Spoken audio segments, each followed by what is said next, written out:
Lawrence Freeman says President Biden knows very little about it.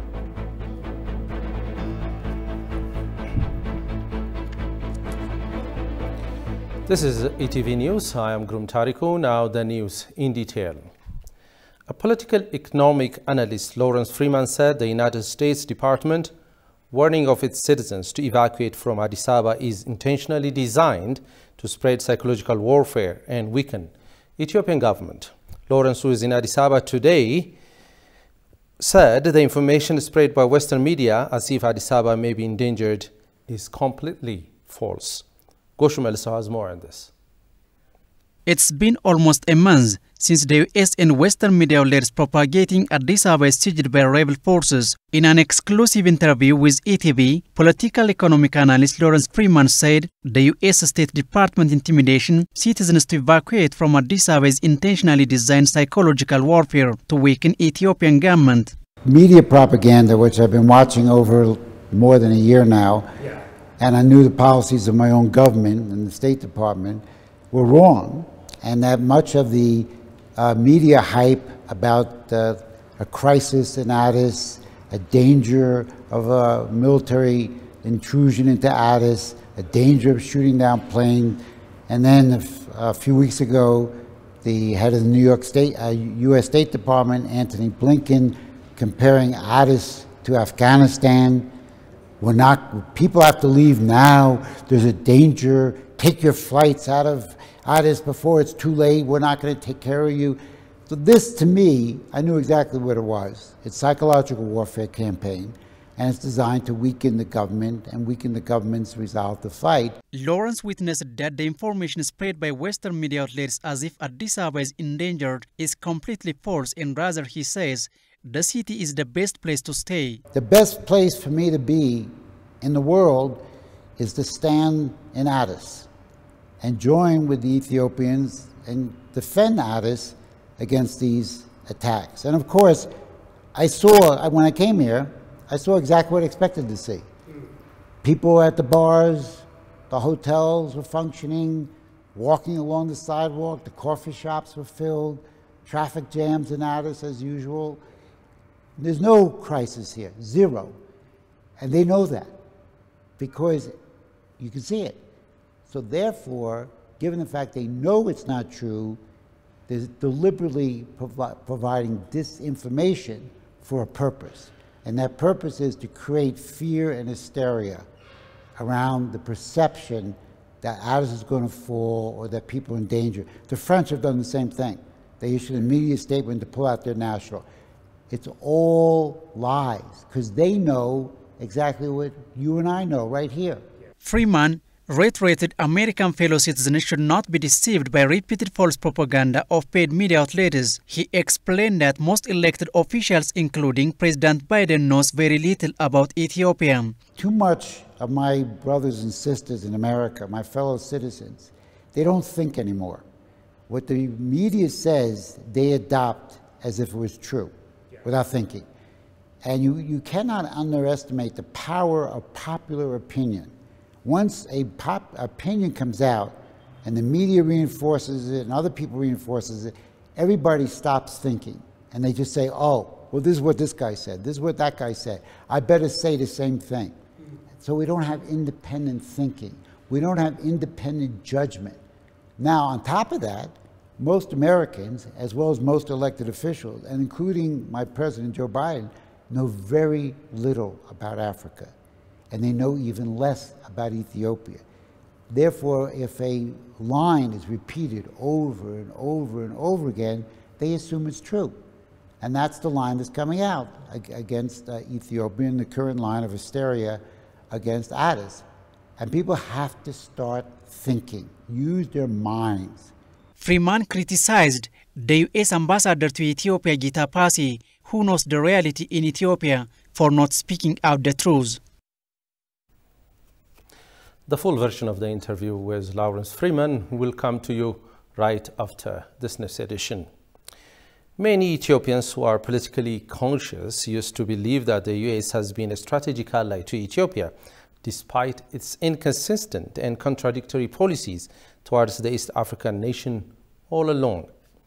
Now things are becoming crystal clear that the puzzling policy of the US is being well understood by Ethiopians and fellow Africans. But who are the masterminds of its distorted policy towards Ethiopia in particular, and Africa in general? Solomon Dange tells us more on this.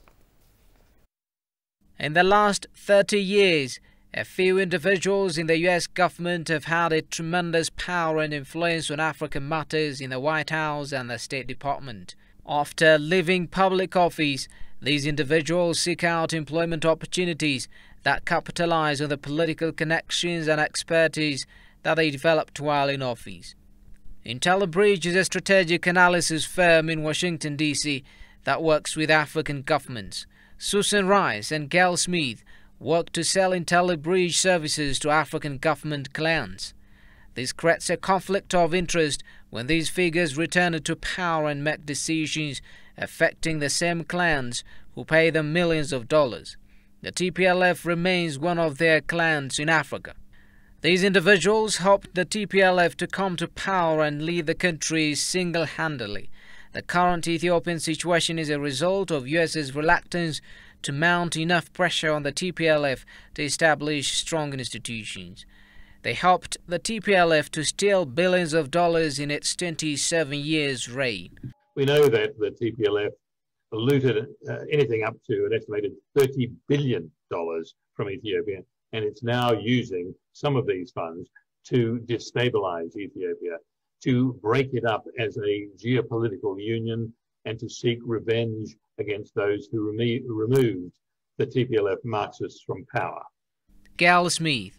She started her career as a freelance journalist in the Horn of Africa in the late 1970s. The TPLF was virtually unknown to the world until Gail's report started to appear on major international newspapers.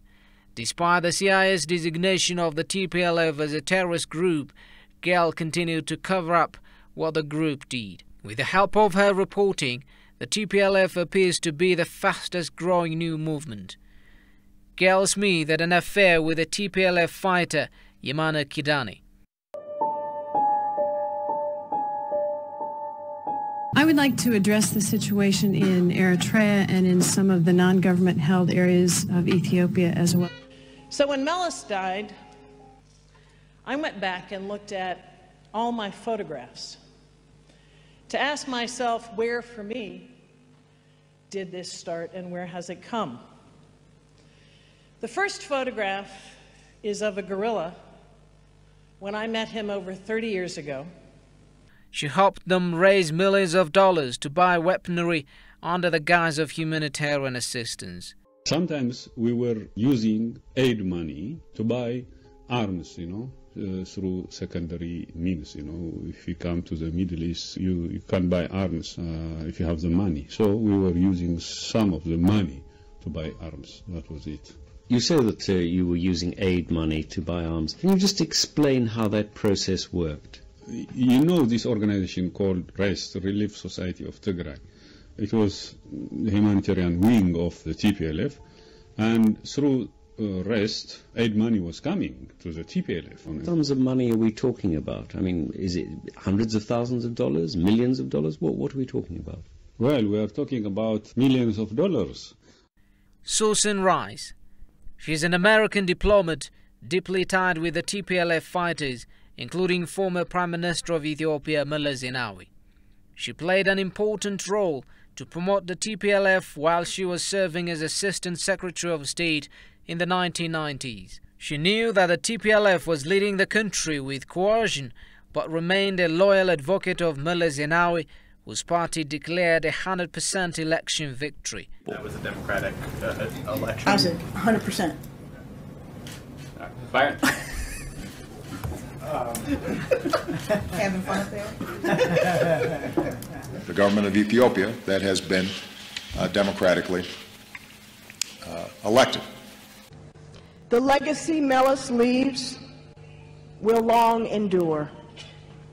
Prime Minister Meles was an uncommon leader, a rare visionary, and a true friend to me and many.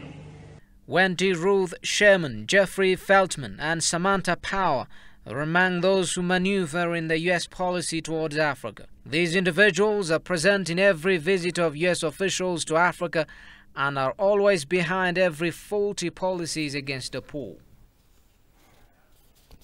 Some Western media outlets are working tirelessly to divert the recent conflict between the government and TPLF into civil war in Ethiopia. Talking to ETV, concerned bodies said further efforts are needed to take proper measures and to trash the terrorist TPLF anti-peace elements from Ethiopia. Habtam Ashagri reports.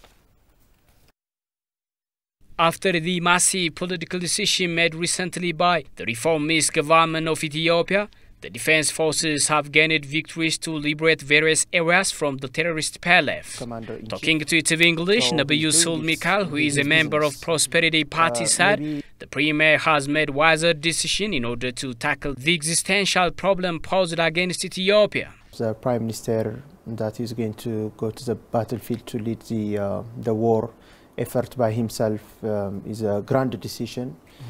To some extent, we can say many Ethiopians were expecting the Prime Minister to come into the forefront and manage the war and bring it into a certain conclusion. And this effort shows how the Prime Minister is dedicated to manage this war and to bring it into a successful end. According to Nabiyu, the Prime Minister's decision to join battlefield is showing the dedication of the Prime Minister to his responsibility. The Prime Minister is also a Commander-in-Chief, so he's doing his business. Maybe many times we didn't witness leaders participate to this level, but it can be to some extent a new scenario, but it's applicable and it's already there in its power. So because it's already vested as his power, so he's exercising his power, and sometimes some situation may require you to do so. The scholar Lul Tamrat, for his part, said the TPLF is alertly working along with some Western countries to divert the recent conflict into civil war. Ethiopian policymakers have already recognized that this is not actually civil war as the Western media want to describe it, but a so-called hybrid war. And of course, the TPLF elite also want to paint the same picture as if it would be some kind of ethnic Rwandan-style civil war. According to Tamrat, the recent foreign media campaign against Ethiopia is meddling and unethical. There's also some kind of media disinformation campaign of the Western media. And I don't think it's an accident or due to lazy or dumb Western journalists who are not able to investigate the facts on the ground. I don't think that these people are that dumb, you know.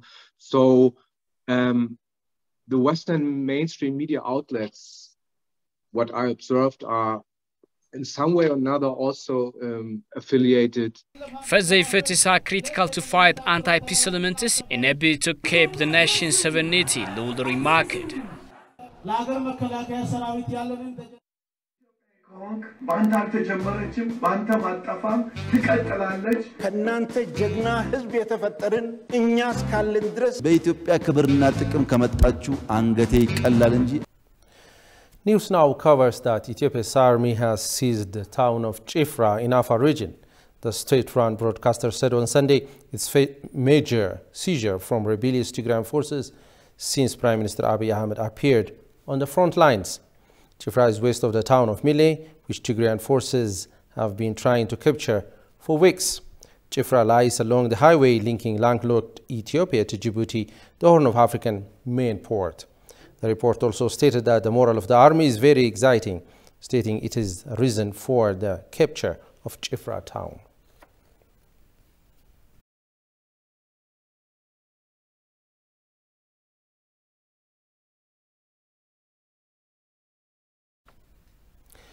Ethiopian legendary athlete Haile Gebrselassie, who reportedly broke long-distance races, tells Sky News' John Sparks that he has no choice but to join the front line of the conflict in Ethiopia.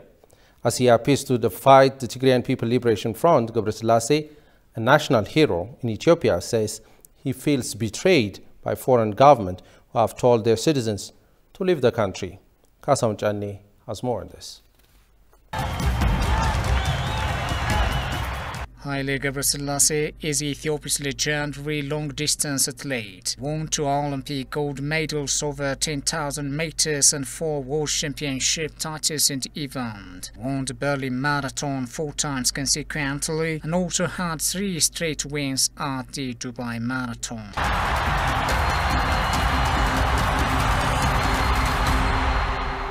Haile is regarded universally as the greatest distance runner of all times, with a career that sees him breaking records as they are made. Haile has built an extraordinary reputation as an exceptional athlete who is setting a new level in long-distance running.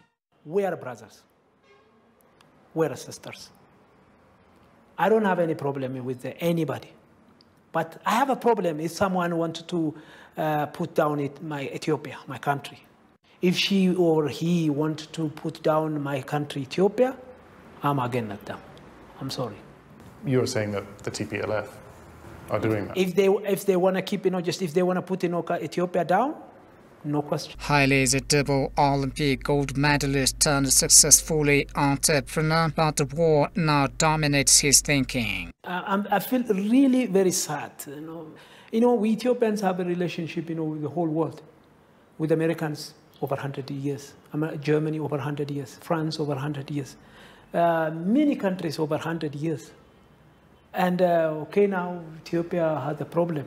How can you say, your people, leave the country as soon as possible, leave them? I feel so sad, really. Haile also expressed his dismay that foreign countries like the United States have told their citizens to leave, and the United Kingdom did the same. The TPLF poses a fundamental threat, says Haile, who trained in the police as a youngster, but his faith in Ethiopia seems unshakable. I don't feel like that, honestly speaking, because Ethiopia is protected by God. That's what I believe. Every citizen of Ethiopia has been asked to pick a side, and Haile has made his decision to be part of it. The rising of the people here in Ethiopia is really amazing. Isn't there a danger that a lot of the people who are now preparing to go to the front, that they end up getting killed? Do they have any other choice?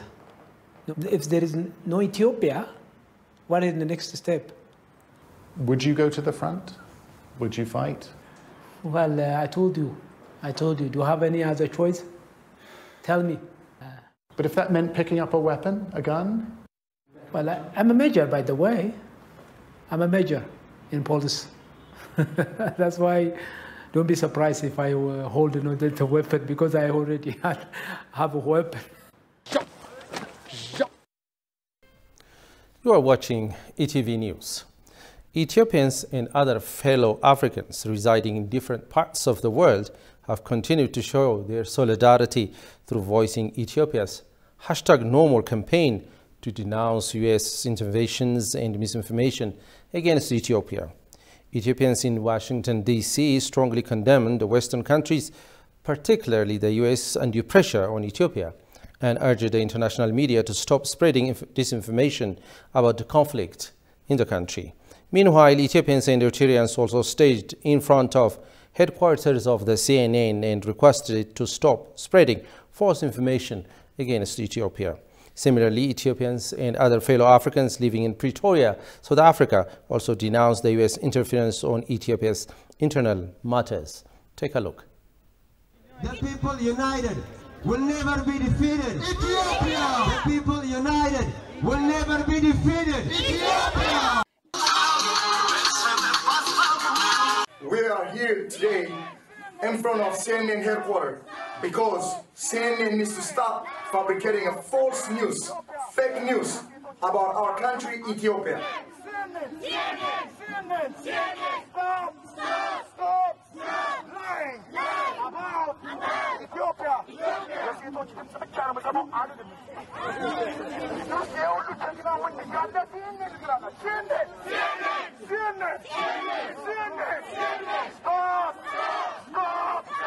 lying about Ethiopia. CNN. Stop fabricating the false news about Ethiopia. CNN, where were you when our military base attacked on November 4 by TPLF mafia group? CNN, stop misleading the world about Ethiopia. CNN, where were you when we lost 1,000 civilians in Makadra by this mafia group called TPLF? CNN, now we know why the former president Donald Trump hate this media, because you guys are fabricating a fake news. You need to stop it. Stop it. CNN, stop fabricating a fake news. Again, until you stop this fabricating of fake news, we Ethiopians will fight you back. The truth will win. Ethiopia will win. Development. The Ethiopian Mass Media Authority has announced that Samuel Getachew is not licensed to work as a journalist in Ethiopia. Samuel Getachew, who is a Canadian-Ethiopian journalist, is based in Addis Ababa. However, the authority said on its Twitter page that he had no permission to report as an independent journalist. Samuel has been reporting for CNN, Huffington Post, and the Globe and Mail in Canada on different socio-political issues about Ethiopia. However, the individual is not recognized as a journalist according to Ethiopian Mass Media Authority. Our call to get more clarification from the authority was not successful.